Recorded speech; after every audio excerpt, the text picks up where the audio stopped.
Brian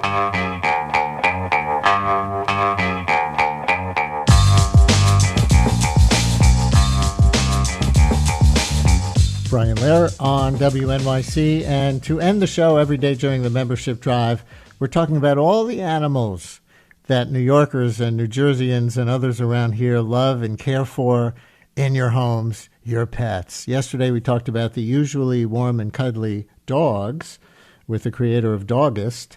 Today we'll go in another direction and talk about reptiles. What? Yes, they are literally cold-blooded, but some of them could be described as cuddly. And I don't mean boa constrictors, which are illegal in New York City. We'll talk about all of this, though, with my guest, Sam LaRoche, the manager of Petqua, a pet emporium on what's sometimes called the Upper West Side at 98th and Broadway that caters to all kinds of pets and their caregivers and houses quite the menagerie if you've ever seen it. Sam, welcome to WNYC. Hello, Brian. Thank you for having us. Did I say the name of the store right with the QUA? Is it Petqua? Is that how you say it? It's correct. It's Petqua, yes. And one of the more famous residents of Petqua is a really large tortoise named George. George, exactly. Why is he so popular with visitors?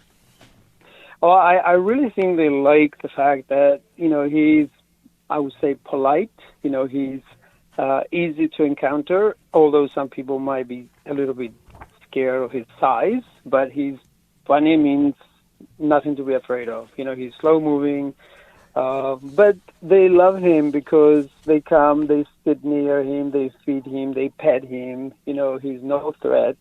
And so he's very approachable. They pet the turtle's shell, the tortoise's shell. Absolutely. They actually have sensors. They feel the touch, even though the shell is hard as a rock, but they actually feel it. Wow. Oh, absolutely, yes. When they pet him sometimes on one side, he will actually wrap himself more against them, like a dog does, that pushes himself against you if you pet him. He does the same thing. And not only they pet the shell, but they also pet his head, his neck. He's really a nice guy. Going to bring up another kind of reptile that people may or may not be familiar with, or may be surprised to hear that some people keep as pets. One of the producers here got to take care of a bearded dragon over a holiday when it was her child's classroom pet, and can attest that a bearded dragon seems to like to be held. Tell us about bearded dragons. Well, they're native to Australia. They are desert lizards. They are omnivores. So in their beginning stage, in other words, when they're juveniles, they'll consume more insects. That's about 80%. As they gradually get to adulthood, they will eat more vegetation.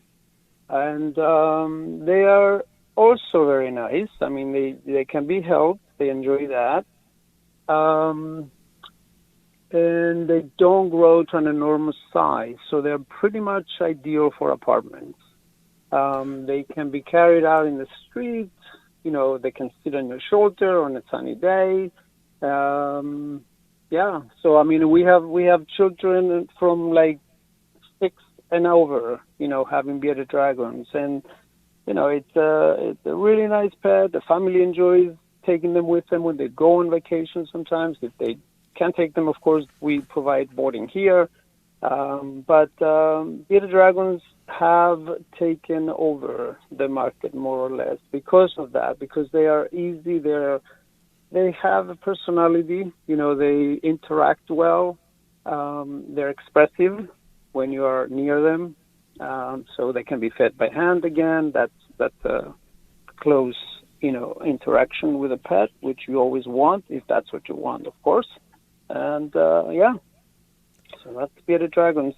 What are some other reptiles that people actually keep as pets, or that are among the most common that you sell at Petqua? If you watch TV and see insurance commercials, a lot of people seem to be very taken with the Geico gecko.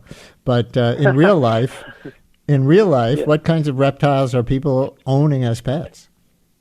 Well, funny you mentioned the Geico lizard, because originally the actual lizard they used before that, it was purchased through us as well, Oh, to wow. Petqua.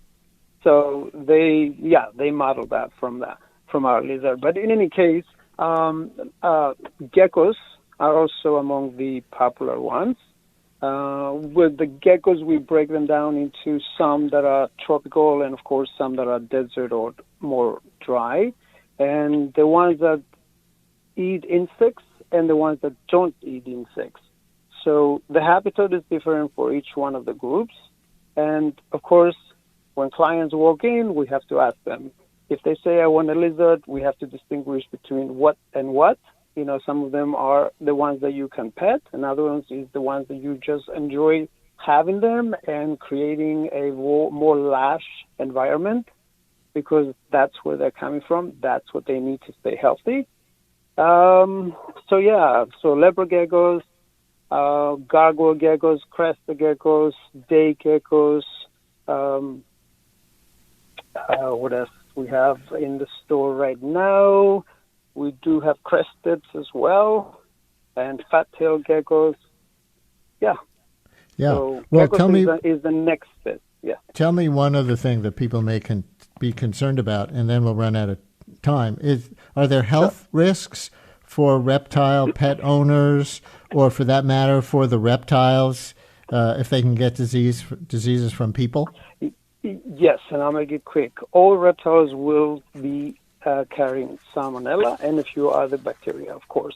So we always advise the customers that if they have children, to address that they cannot handle the pet and touch their eyes, face, or food. So they need supervision until they get at least that register, so they do not expose themselves. But all reptiles do.